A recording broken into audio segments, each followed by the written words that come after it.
여러분 반갑습니다. 2021년도 영남노예 재직 세미나를 우리 매년 오프라인으로 진행했지만 이번에는 코로나 때문에 저희들 영남노예에서 처음으로 온라인으로 이 세미나를 진행하려고 합니다. 그래서 두 강좌를 이제 녹화해서 그걸 각 교회에다가 보내서 각 교회에 성도들을 재직 훈련하는데 도움을 주고자 이 영상을 제작합니다. 제가 맡은 부분은 직분론입니다. 그래서 오늘 이 직분론을 통해서 우리가 다 알고 있는 부분이지만 좀 더 제대로 또 기억나게 생각나게 하는 그런 시간이 되어서 이 직분에 충성하는 또 하나님의 교회를 세워가는 그런 역사가 일어나기를 간절히 바랍니다. 자, 이제 강의를 이제 시작하도록 하겠습니다. 첫 번째 내용은 직분에 대한 오해입니다. 여기서 우리가 제일 큰 문제는 직분이 계급으로 이해하는 경향이 우리에게 있다라는 것입니다. 특히 교회에서 직분을 마치 배설처럼 여기는 분위기가 있습니다. 사람들은 아마도 직분을 성진 단계처럼 여기는 것 같습니다. 어느도 이렇게 직분 이렇게 교회 출석하면 서리집사 되고 또 서리집사에서 어느 정도 또 시간이 지나면 안수집사 되고 뭐 이런 식으로 이렇게 계급처럼 올라가는 것처럼. 그래서 흔히 속된 말로 아직도 뭐 집사가 뭐 이런 이야기 또는 아직도 장로가 안 됐니 뭐 이런 이야기들은 결국은 그걸 어떤 배설이나 계급으로 생각한다는 이야기죠. 직분은 원래 섬김입니다. 특히 장로교회가 말하고 있는 이 직분은 천주교회의 사제주의를 깨뜨리고 성경적으로 회복한 그런 직분입니다.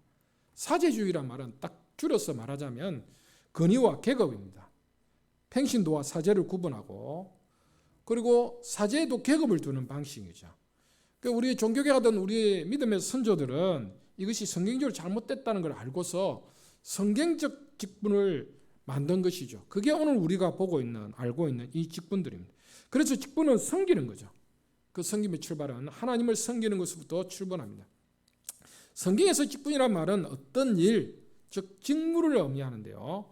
그 직분을 맡겠다는 것은 직무를 맡겠다는 말과 동일한 말입니다. 특별히 이 직무는 섬기는 일, 이 말은 디아코니아에서 번역되는데 이 부분들을 잘 이해해야 되는데 직분과 직무, 그래서 우리가 사전적 의미에서 직분은 직무와 직위 이 두 가지 모두를 의미하는데요. 직무는 직분자가 해야 하는 일이고 직위는 직분자가 맡은 자리를 말합니다. 이걸 구분하는데 구분해야 되고 이것이 같이 가야 됩니다. 사실은 예를 들어서 이런 거죠. 목사의 직분은 설교하는 것이다. 이 말은 직무에 대한 이야기입니까? 직위에 대한 이야기입니까? 직무에 대한 이야기입니다.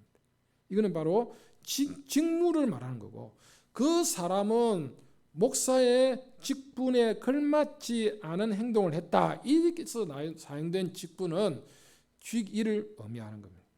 그래서 우리는 직무와 직위의 관계를 잘 정리해야 합니다.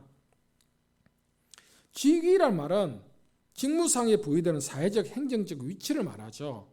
그래서 여기서 생각이 첫 번째로 직분에서 직위는 중요하지 않다라는 것입니다. 직분이 중요한 것은 그 일 때문입니다. 위치가 중요한 게 아니에요. 그런데 우리는 위치에 관심을 많이 두죠. 위치라는 걸 가지고 자꾸 내세우고 그 위치라는 걸 가지고 자꾸 사람들한테 가시하고 나타내려고 하는 거죠. 그런데 지금 직분은 직무를 위해서 사실은 주어진 것이다 라는 것을 꼭 기억해야 합니다. 그래서 직위보다 직무가 훨씬 더 중요하다. 이걸 여러분들이 생각해야 됩니다. 두 번째로는 하나님께서 어떤 사람에게 직무를 맡기실 때에 그걸 감당할 만한 능력도 주십니다. 디모데전서 1장 12절에 보면 이 말씀이 나오죠. 직분은 아무나 감당할 수 있는 게 아니고 우리의 능력으로도 할 수 있는 게 아닙니다. 하나님이 주시는 능력에 의해서 이 일을 할 수가 있기 때문에 이 하나님이 주시는 이 능력을 은사라고 부릅니다. 은사. 그래서 이 은사를 주셔서 우리로 하기 때문에 그래서 우리가 자랑할 것이 없고 우리가 그걸 가지고 가시할 것도 없는 거죠. 하나님 주신 은혜로서 우리가 하기 때문에. 그 다음에 세 번째로 직분자는 신실해야 됩니다. 신실. 아무리 능력이 뛰어나도 믿을만 하지 않으면 하나님은 그 사람을 직분자로 세우지 않습니다.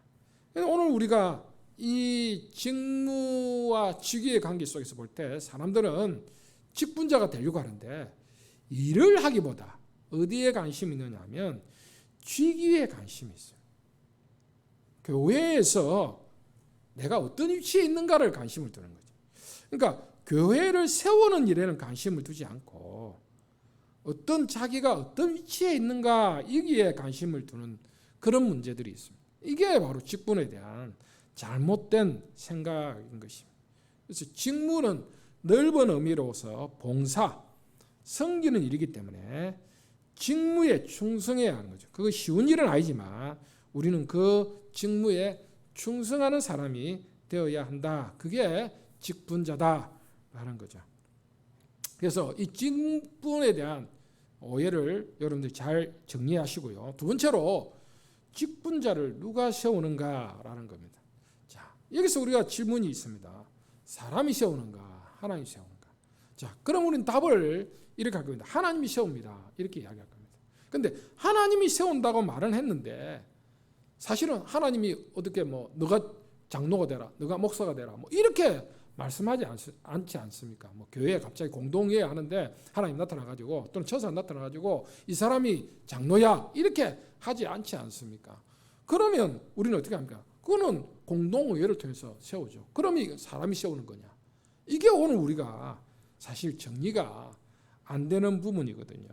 그래서 에베소서 4장 7절부터 12절에 보시면 쭉 나오는데 여러분들 시간 나시면 집에서 이걸 한번 성경에 꼭 한번 찾아서 읽어보십시오. 여기서 강조되는 부분이 나오는데요. 7절에 보면 그리스도의 선물 또 은혜를 주셨나니 이런 표현이 나오고요. 8절에 보면 선물을 주셨다 이렇게 표현하고요. 11절에 보면 사모쓰으니 이런 표현이 돼요. 사실 이 표현도 옛날 개혁 성경에 보면 주셨으니라는 표현입니다. 자, 이렇게 보면 여기서 강조점이 뭡니까? 주셨다라는 게 강조점입니다. 고로 직분은 뭡니까? 하나님께서 주신 겁니다.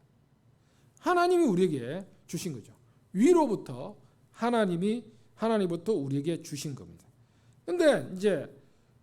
그런데 아까 말한 것처럼 세상의 간증이나 교회의 직무가 동일하게 선거를 통하여서 하는 것처럼 보인다는 거다. 그러다 보니까 우리가 공동회에서 직분자를 뽑을 때 이거를 마치 세상 방식처럼 선거를 합니다. 선거운동도 하고요. 인기 투표처럼 마치 인기 있는 사람이 되는 것처럼 인기 투표를 하고 하는 것처럼 되는 이런 방식으로 되는 겁니다. 이것이 교회의 타락의 이유가 됩니다. 그럼 도대체 왜 이렇게 하나님이 하셨는가라는 거죠. 이제 우리가 하나님은 그리스도께서는 오늘 우리에게 이제 이 직분을 제도로 통하여서 세우도록 이렇게 하셨어요. 성도의 투표를 통해서 직분들 부르고 그리고 그들에게 하나님의 일을 할 수 있도록 했습니다. 자, 이 부분들이 이제 벨직 신앙 고백서라는 거기에 보면 31조에 보면 이런 내용이 있습니다. 이걸 한번 잘 여러분 보십시오.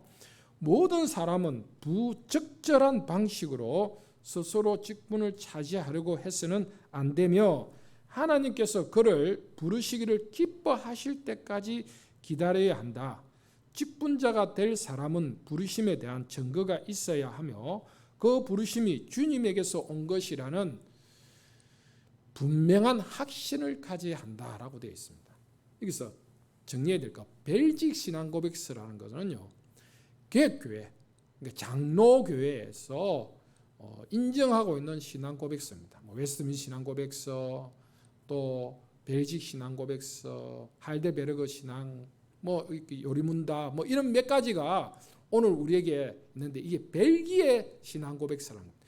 이 벨기에 신앙 고백서, 우리 개혁교회 장로교회가 쓰고 있는 신앙 고백서의 그 내용 속에 이렇게 되어 있죠. 모든 사람은 부적절한 방식으로 스스로 직분을 차지하려고 해서는 안 된다. 하나님께서 그를 부르시기를 기뻐하실 때까지 기다려야 한다. 직분자가 될 사람은 부르심에 대한 증거가 있어야 된다. 그 부르심이 주님에게서 온 것이라는 분명한 확신을 가져야 된다. 이렇게 되어 있습니다. 그러니까 직분자는 부르심에 대한 확신이 있어야 됩니다. 그래서 여기서 이 직분을 오늘 우리가 잘 이해하려면 소명과 부르심, 여기에 대한 분명한 이해가 있어야 됩니다. 자, 그러면 그 직분이 어떤 식으로 우리에게 주어지는가를 우리가 내적 소명, 외적 소명, 이것을 우리가 한번 살펴봐야 합니다. 그 직분에 대한 소명이 첫 번째로 내적 소명이 등장하는데요. 이 내적 소명은 뭐냐면 본인이 깨닫는 것, 느끼는 겁니다. 하나님이 내게 목사를 하려고 하는 목사에 대한 갈망을 주셨구나.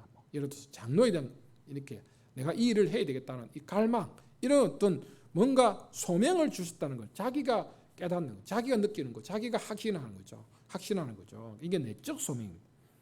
그런데 이것만 있으면 안 됩니다. 자기가 하나님이 나를 대통령 하라고 그랬어. 그런데 다른 사람이 인정 안 해주면 그게 의미가 없지 않습니까?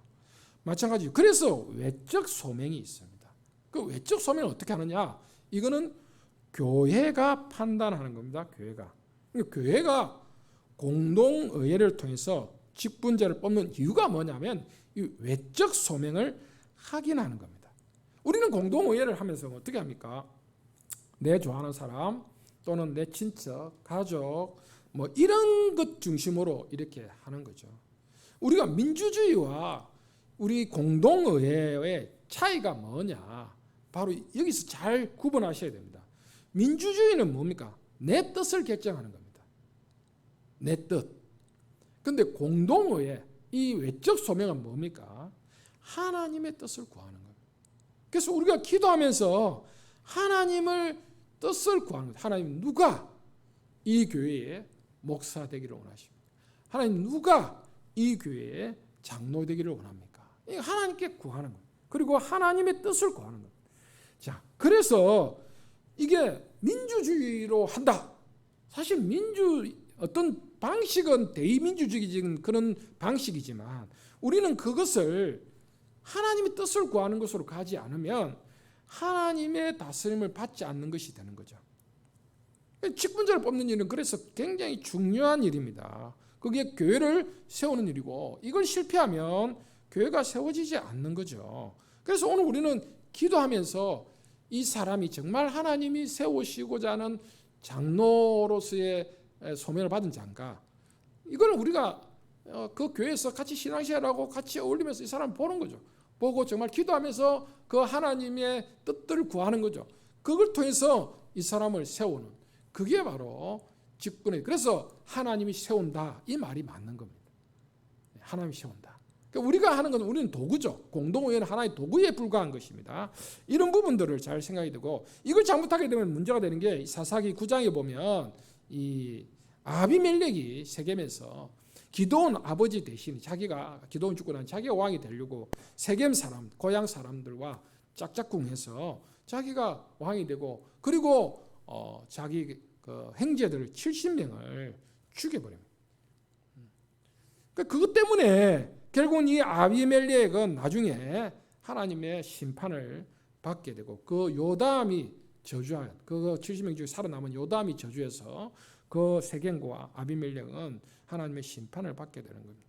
인간적인 수단으로 사사의 직분을 취하던 이 아비멜렉과 그를 도운 세겜이 어떻게 되는지 우리 생각해봐야 돼요. 얼마나 비극적인가, 그걸 생각해봐야 되죠. 그래서 오늘 우리가 하나님이 주신다, 공동회를 통해서 하는 것은 하나님 주신 그 방식을 통해서 하나님은 하나님의 뜻을 묻기를 원하시는 거예요, 우리에게. 그런 의미에서 이 공동회는 단순히 어떤 사람을 인기 투표하듯이 하는 게 아니라 하나님의 뜻을 구하는 그러한 것이 되어야 된다. 그런 의미에서 하나님이 세우신다. 이거를 꼭 기억해야 합니다. 세 번째로 이제 자격. 어떤 사람이 감독이 되든 어떤 사람이 직분을 받을 수 있는가. 그걸 우리가 투표하기 전에 그걸 기준을 삼아야 되는 거죠. 그 기준이 뭐냐? 어떤 사람이 자격을 가진가? 그러니까 오늘 우리가 생각할 때 지금 현재 직분을 가진 분들도 늘 이걸 돌아보면서 내가 초심으로 돌아가야 되죠. 내가 이런 사람인가? 내가 지금 이런 사람으로 살고 있는가? 내가 직분자로 살고 있는가? 이런 것들을 한번 하게려오는 그런 시간이 되었으면 좋겠습니다. 자, 우선 보면 감독이라는 게 있는데 감독의 자격이라는데 이게 이제 디모데전서 3장 1절부터 7절에 나오는 내용입니다. 자, 여기서 우리가 생각해야 되게 감독이라는 것은 사실 우리 교회에서는 직분이 없잖아요. 그래서 우리는 감독이 뭐지? 이렇게 생각할 수 있습니다. 그런데 우리가 사도행전 20장 17절에 보시면 거기에 뭐라 되어 있냐면 바울이 밀레도에서 에베소 교회 장로들을 부릅니다. 그래서 거기에 교회 장로들을 청하니 이렇게 되어 있습니다. 그리고 이제 그 내용들을 쭉 읽어보면 28절에 가보시면 28절에 보면 바울이 이제 뭐라고 하냐면 성령이 그들 가운데 여러분을 감독자로 삼고 이렇게 말합니다. 그 장로들을 뭐라고 이야기하냐면 성령이 너희들을 감독자로 삼았다 이렇게 합니다. 그럼 장로들이 뭡니까? 이꼬로 감독이죠. 그래서 장로란 말이나 감독이란 말은 그 당시에 같이 그냥 섞어서 사용했습니다. 이게 이제 어떤 일을 할 때 어떤 교회에 일을 하는 것을 생각할 때는 감독이라는 말을 쓴 것 같고 또 교회의 어떤 지도자의 어떤 그런 어떤 이미지를 말할 때는 아마도 장로란 말을 쓴 것 같고 하여튼 그런 것 같습니다. 그래서 이 장로를 감독이라 하는데 그러면 여기서 잘 생각해 장로란 말은 우리가 잘 아는 것처럼 장로는 두 가지 장로가 있습니다. 하나는 말씀을 가르치는 장로, 또 하나는 다스리는 장로, 치리 장로. 그러니까 말씀을 가르치는 장로는 누굽니까? 목사. 그러니까 이 두 사람이 다 감독인 거죠. 그래서 오늘 이게 감독의 자격이란 말 속에는 목사와 장로의 자격이란 말이 되겠습니다. 그래서 목사와 장로의 자격, 그게 뭔가 우리가 한번 찾아보겠습니다. 첫 번째로 보면 이 목사와 장로의 자격에서 첫 번째로 1절에 보면 디모데전서 3장 1절에 보면 선한 일을 사모한다라고 말했습니다.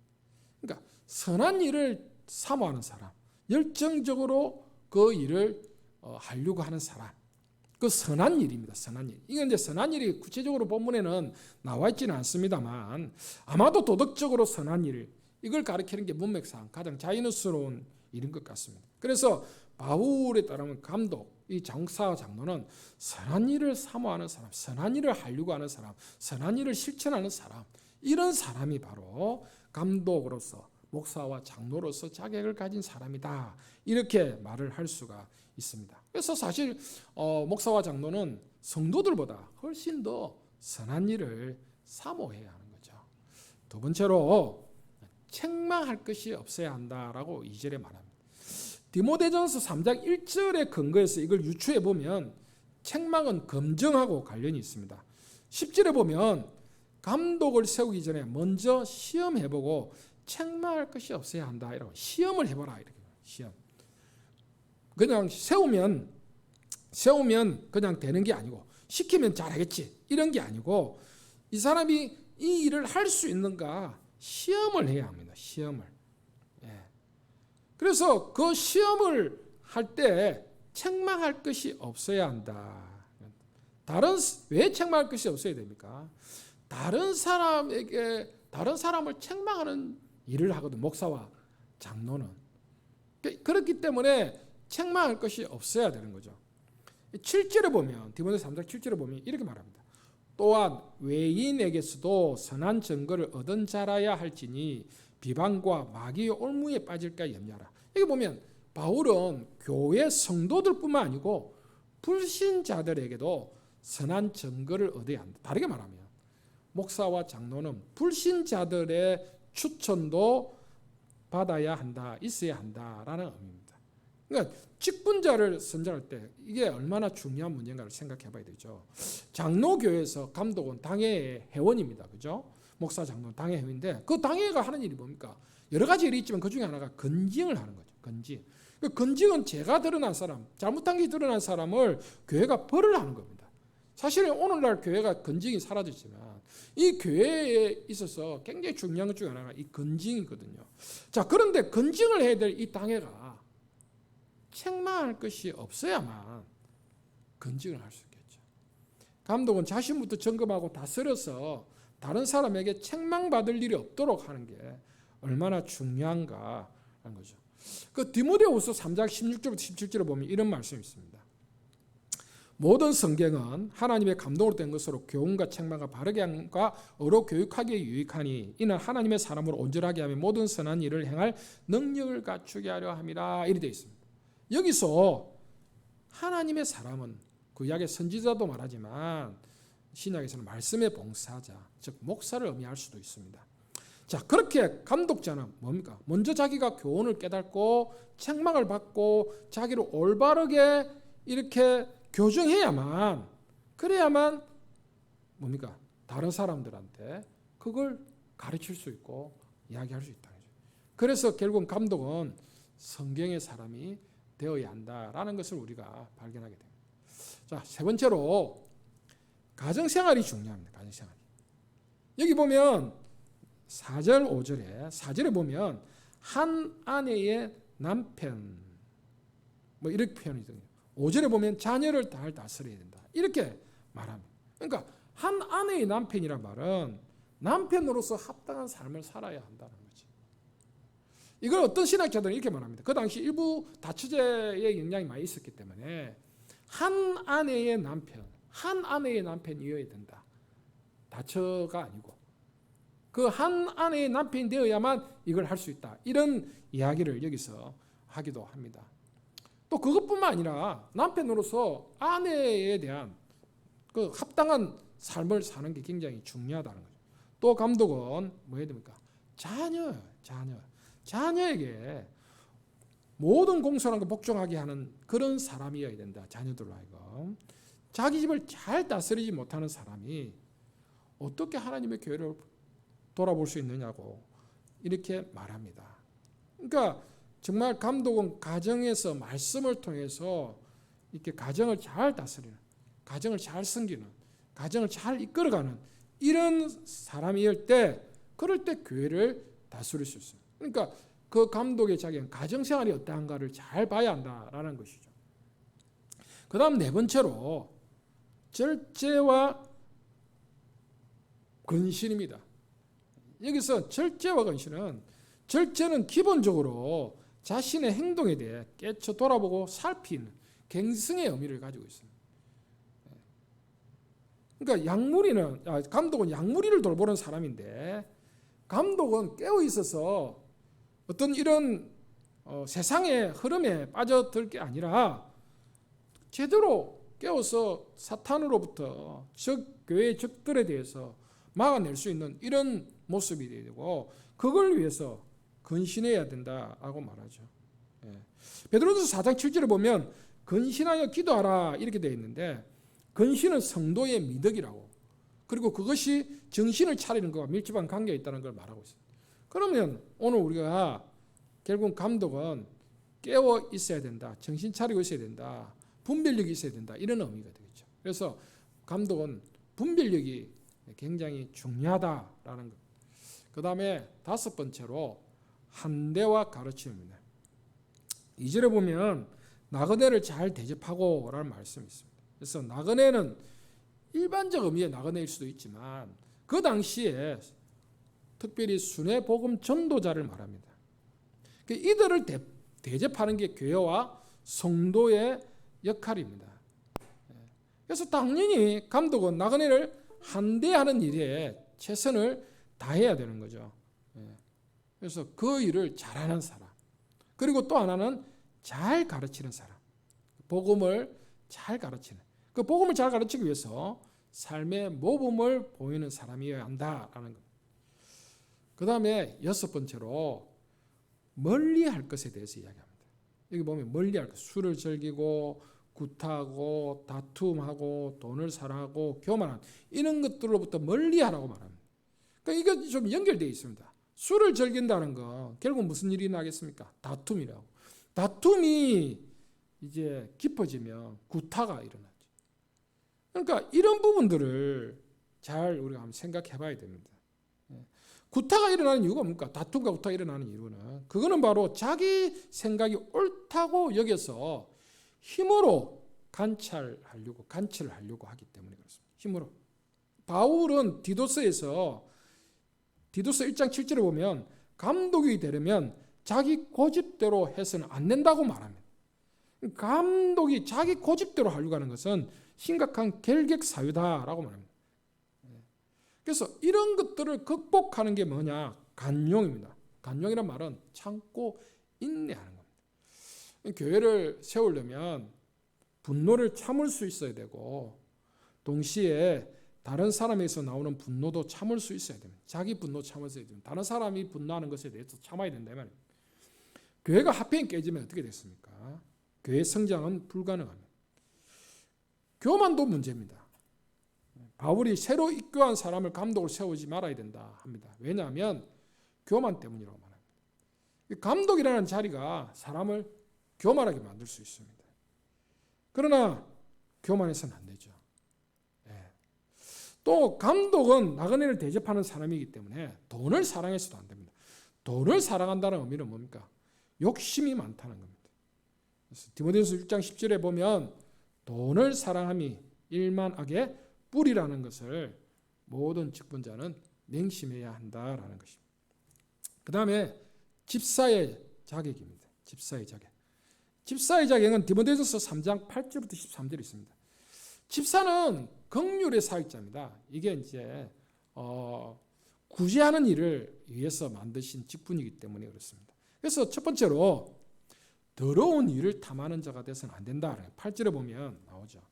집사는 성도가 드린 헌금을 다루는 일을 하는 직분입니다. 따라서 집사는 정직해야 되고 사사로운 이익을 추구해서는 안 됩니다. 회계에 맡은 유다를 생각해보십시오. 가룟 유다. 그가 어떻게 예수님 팔았는 게 있습니까? 그러니까 사사로운 이익을 추구하기 때문에 이런 어려움을 겪는 거죠. 또 집사는 술을 즐기지 않아야 됩니다. 술을 즐기지 않아야 되는 게 뭡니까? 이게 앞에서도 이야기했지만 깨어 있는 거죠. 갱생하는 것, 분별력을 잃지 않는 것. 그 집사는 분별력을 잃지 않아야 됩니다. 그런 게 바로 직분자이기 때문에 그렇습니다. 두 번째로 집사는 지혜로운 자이어야 합니다. 이거는 사도행전 6장 3절에 보면 나옵니다. 이게 보면 이런 말이 나옵니다. 형제들아 너희 가운데서 성령과 지혜가 충만하여 칭찬받는 사람 7을 택하라. 우리가 이 일을 그들에게 맡기고 라고 합니다. 여기서 보면 돈 많은 사람을 집사로 뽑지 않습니다. 왜? 구제를 담당해야 되는데, 그죠? 우리가 돈 많은 사람을 세우고 싶은데. 왜냐하면 교회의 구제는 돈으로만 하는 게 아니기 때문에. 그렇다고 지당 좋은 사람만 뽑은 게 아닙니다. 여기서 지혜가 충만한 사람. 직분자에게 왜 지혜가 충만할까요? 여기서 이 사도행전 6장의 문맥에 보면 헬라파 가부와 히브리파 가부가 구제 문제로 그 히브리파와 헬라파가 문제가 생기게 됩니다. 그래서 그걸 해결하기 위해 직분자를 세우거든요. 그래서 그 직분자 세울 때 성령 충만하고 지혜가 충만한 사람을 세운다. 그럼 결국은 지혜 충만하다는 건 뭡니까? 그는 바로 갈등을 해결한다는 거죠. 갈등을 해결할 수 있는 사람. 이게 바로 집사다. 그게 지혜로운 사람이다. 라는 거죠. 그 지혜는 하나님의 선물입니다. 그래서 그 지혜를 통해서 갈등을 해결할 수 있는 그런 사람이다라는 거죠. 그 다음에 세 번째로 시험하여. 10절에도 시험하여. 그러니까 직분에 대해서는 바울이 계속해서 시험하라라고 이야기합니다. 그래서 그 시험해야 되는데 이 직분자를 세우기 위해서 네 가지 과정을 일반적으로 가지죠. 하나는 첫 번째로는 선출, 그 다음에 시치. 시치란 말은 뭐냐면 시험을 치러서 인재를 뽑는다라는 말이에요. 그리고 서약을 하고 임직을 합니다. 그래서 직분자는 교회에 필요한 만큼만 세워야 하죠. 왜냐하면 일 직무 중심의 직분이기 때문에. 그런데 우리는 일과 상관없이 그냥 세웁니다. 많이. 그게 오늘 교회에 있어서 직분의 의미가 사라져버린 거예요. 아까 앞에서 말한 건 직분이 배설이 돼버린 거예요. 직분이라는 건 일을 위해서 그냥 그 사람들을 세워서 그 일을 하게 하는 것이 초점인데 그렇게 생각을 하지 않는다라는 것이 문제인 것입니다. 자, 오늘 여기까지 3번 하고 그 다음에 4번째 이제 구체적으로 직분에 들어갑니다. 목사가 왜 필요한가? 목사라는 단어가 에베소서 4장 11절에 등장합니다. 그런데 여기서 이제 사람들은 목사라는 이 단어조차도 지금 이 에베소 4장 11절조차도 목사보다는 목자라 이렇게 생각을 해서 그래서 성경에 목사가 없다라고 이렇게 주장하는 사람들도 있습니다. 그런데 목사는 목자의 개념, 목자의 역할을 하는 거죠. 그래서 구약이나 신약이나 목자가 등장하고 그 목자 역할을 하는 사람이 바로 누구냐? 목사다. 그래서 목사는 첫 번째로 양떼를 치는 목자다라는 겁니다. 그 자기가 목자이기보다는 원래 양떼를 치는 분이 그리스도입니다. 그분이 목자장이고 그분이 양떼를 치는 그 일에 우리가 목사가 쓰임받 되는 거죠. 두 번째로는 잃어버린 한 마리의 양을 찾기 위해서 헤매는 목자의 심정을 가진 애타는 심정.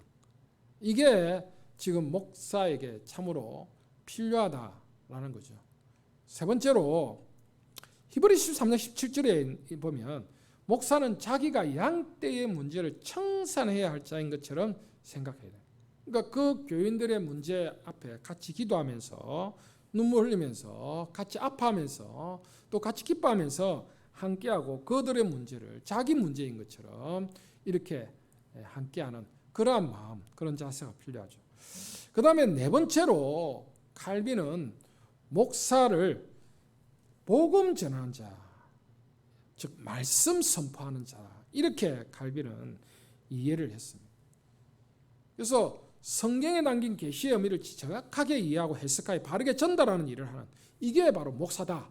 칼빈은 이렇게 이야기하죠. 그래서 목사의 가장 중요한 일은 사실 어떻게 보면 말씀을 선포하는 일입니다. 이게 단순히 설교하는 문제로만 보시면 안 됩니다.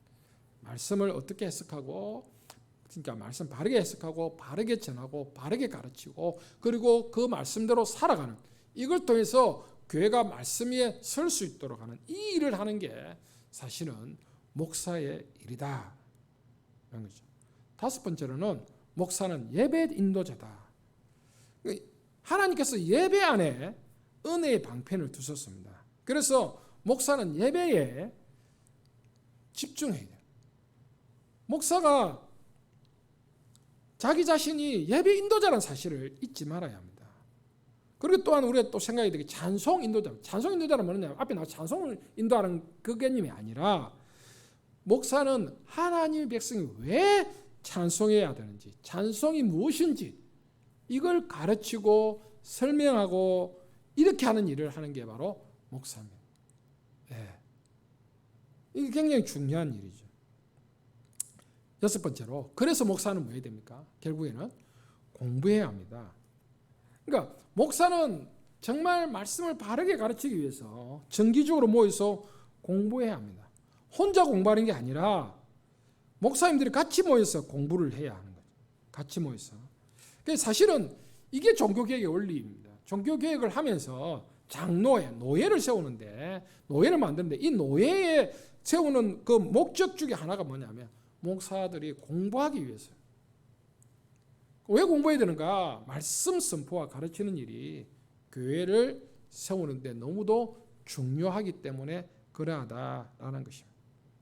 그 다음 5번째로 장로가 왜 필요한가? 장로란 말은 나이 든 사람을 말하죠. 근데 장로의 공적 직무는 뭡니까? 다스리는 자, 치리하는 자. 첫 번째로 다스린다는 게 뭔가 이걸 잘 이해해야 됩니다. 우리는 다스린다 이러면 세상에 권세 있는 것처럼 가진 것처럼 그걸 가지고 어떤 힘을 누리는 뭐 이렇게 하는 이런 것으로 생각합니다. 그런데 성경에서 교회에서 장로가 다스린다라는 말은 말씀에 따른 통치를 말합니다.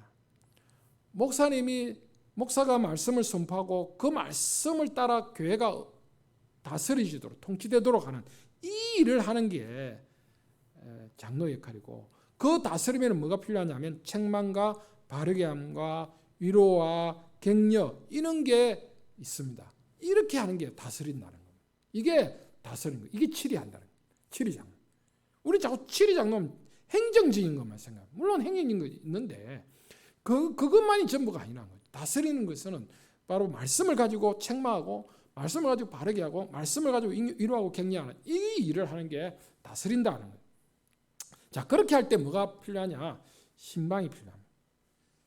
왜 지금 교회가 이 장로님의 다스림, 장로들의 다스림이 사라졌는가? 신방이 없기 때문에. 장로들이 신방하는 이유는 뭐냐면 예배를 드리고, 우리는 신방하면 가서 예배 드리는 게 목적인 것처럼 보이는데 그게 아니고, 말씀을 가지고 신앙의 격려와 위로와 건면을 하는, 이게 바로 신방입니다. 그러니까 성도와 장로가 바른 관계에 형성되어 있을 때 다스림이 되는 거죠.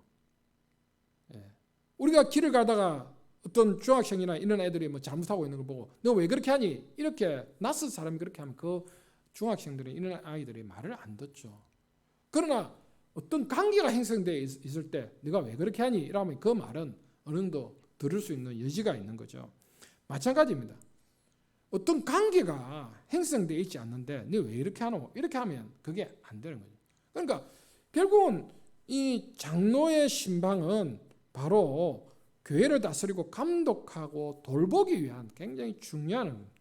그래서 장로를 세울 때 세 번째로 왜 숫자에 따라 세우느냐 하면, 그 숫자, 예를 들어서 15명까지 1명, 30명까지 2명, 뭐 이런 식으로 장로를 숫자를 세우는, 교인의 숫자에 따라 장로를 세우는 이유가 뭐냐면, 그거는 바로 교인들을 어떻게 그 한 명의 장로가 몇 사람을 다스릴 수 있는가, 이 문제인 것이죠. 사실은 그 책임을 져야 되는 거죠. 그리고 이 문제 때문에 사실 장로라는 이 직이 필요했다라는 것, 이게 교회, 즉 종교 개혁을 하면서 장로직을 세운 의미인 것입니다.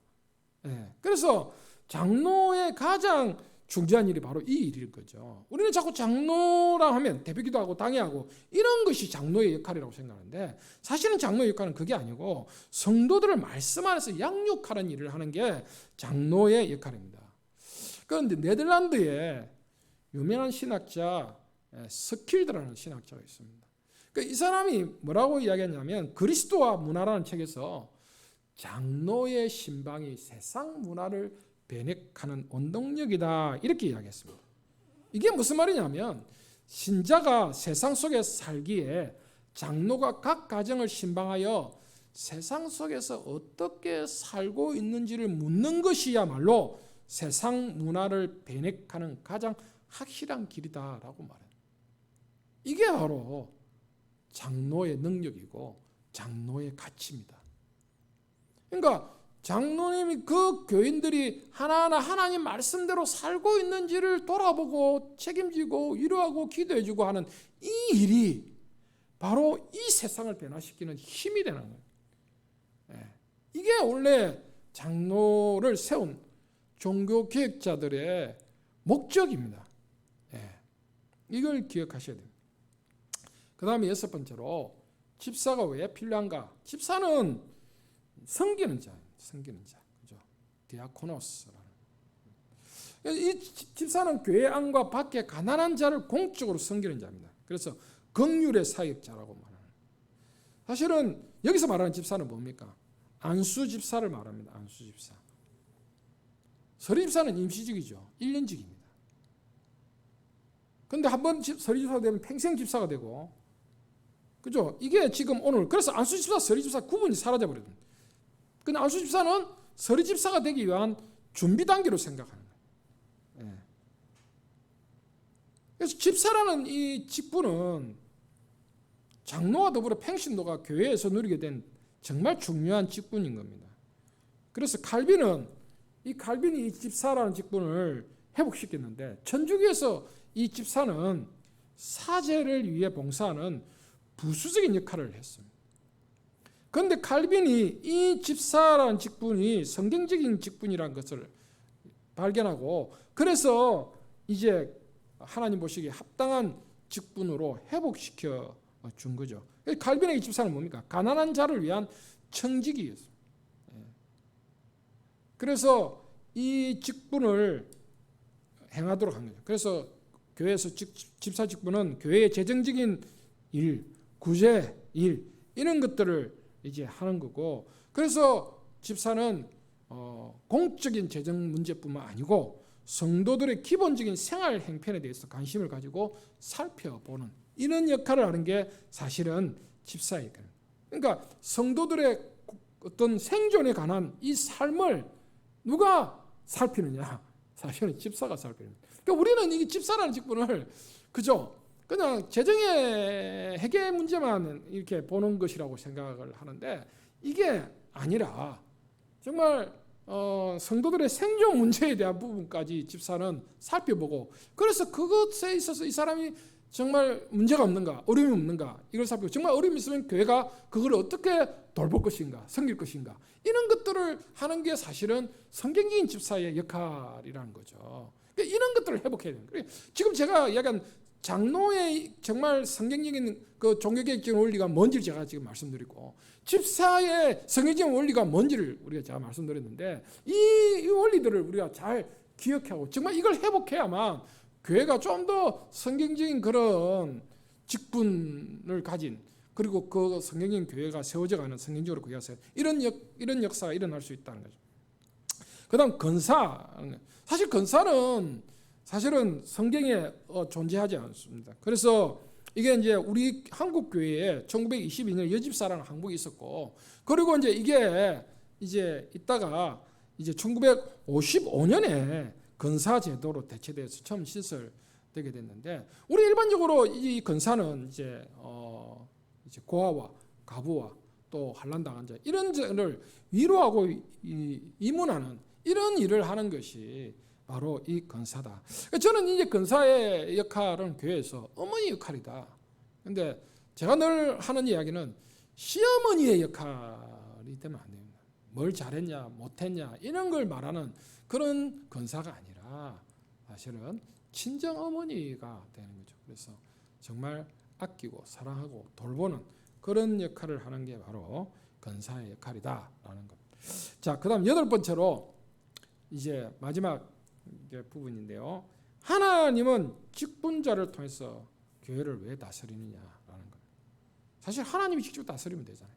음성을 통해서, 천사를 통해서 이렇게 하는데 왜 하나님은 직분자를 세워서 교회를 다스리느냐? 첫 번째로 하나님은 직접 통치하지 않으시고 직분자를 사용하시는 것 자체가 우리를 귀하게 보시기 때문이다라는 거죠. 그러니까 우리는 이런 일을 할 만한 자격도 없고 그런 능력도 없습니다. 그런데 하나님이 그 중에 얼마를 이렇게 부르셔서 그와 같은 일을 감당하게 하셨다는 거죠. 이것이 얼마나 귀한 건가. 그거는 오늘 우리를 얼마나 귀한 존재냐라고 이야기하는 거죠. 사실은 바울은 고린도 전후서에서 이런 표현을 하죠. 모세의 직분과 자기 신약의 직분에 대한 비교를 합니다. 그래서 우리가 받은 그 신약의 직분이 얼마나 귀한가, 직무가 얼마나 귀한가, 사도의 역할이 얼마나 귀한가 이런 이야기를 하고 있거든요. 그러니까 오늘 우리가 직분을 가진다는 게 얼마나 귀한가. 그러니까 하나님은 우리를 귀하게 보시기 때문에 바로 그런 거다. 두 번째로는 하나님은 이걸 통해서 겸손함을 훈련시킵니다. 직접 말씀하시지 않고 사람을 세웁니다. 똑같은 말이라도 우리가 사람이 말하면 그 말에 순종하지 않을 가능성이 엄청 많죠. 우리가 잘 알다시피 이스라엘의 역사를 보면 선지자들을 하나님 보내실 때 그 선지자의 말을 이스라엘 백성들이 안 듣습니다. 마찬가지로 안 듣죠. 그런데 그럼에도 불구하고 왜 하나님은 이 사람을 세워서 이 일을 하시는가? 우리가 겸손한 가운데 순종하기를 바라기 때문이에요. 겸손한 가운데. 그래서 이 겸손함을 훈련시키기 위해서 우리에게 직분을 주신다. 직분자를 주신다라는 거죠. 세 번째로 칼빈에 따르면 교회 안에 다양한 직분을 이렇게 준 이유는 하나됨을 위해서 주었다. 다양하게 주심으로 이걸 통해서 일체성을 더 가지게 만드는, 한 사람이 슈퍼맨처럼 여러 일을 하는 게 아니라 우리의 연약함과 부족함을 통해서 다양한 직분을 필요하게 하셔서 우리를 하여금 연합해서 하나 되게 해서 일을 하도록 하게. 이게 바로 하나님이 직분자를 주시는 이유다. 또 하나, 네 번째로 성도를 온전하게 하기 위해서라고 에베소서 4장 11절부터 12절을 보면 온전하게 한단 말이에요. 준비시킨다 이 말이에요. 뭘 준비시키는가? 성도가 봉사일 그리스도의 몸을 세우는 일을 이렇게 할 수 있도록 준비시키는 거예요. 그래서 그 일을 위해서 이제 하나님이 이 직분자를 통해서 직분을 주시고 그 일들을 하게 하시는. 그래서 오늘 우리가 지금 이 8가지를 살펴봤습니다. 이 8가지를 통해서 우리가 분명히 확인해야 될 게, 지금 제가 오늘 강의의 초점은 직분에 대해서 오해하지 말아라. 이게 강조합니다. 또 하나는 직분이라는 걸 통해서 원래 직분을 주신 그 의도가 뭔지 이걸 잘 한번 보시라는 거예요. 그래서 우리가 이 직분을 오해되게 지금 오해에 의해서 직분을 지금 이렇게 활용하고 있는 게 아닌가. 그래서 정말 우리가 하나님이 원래 직분을 만든, 조교객자들이 직분을 만든 그 원리를 가지고 이 직분을 좀 회복하고 새롭게 해야만, 그래야만 교회가 좀 더 성경적인 교회, 말씀 중심의 교회로 서갈 수 있다라는 거고, 이 직분자에 대한 직분을 공부하면서 내가 어떤 지금 직분자로서 서 있는가를 다시 한번 점검을 하고, 그래서 그 말씀 안에서 다시 자기를 직분자로 온전히 회복되어서 초심으로 돌아가서 하나님의 말씀 가운데서 하나님의 일에 충성하는 그런 신실한 직분자 되길 바라고, 그걸 통해서 여러분 각 교회가 주 안에서 말씀 위에 든든히 서가고 이 어려운 시대에 모든 것들을 이겨나가는 그런 승리하는, 그리고 성장하는 그런 교회들이 되기를 주 이름으로 바랍니다. 감사합니다.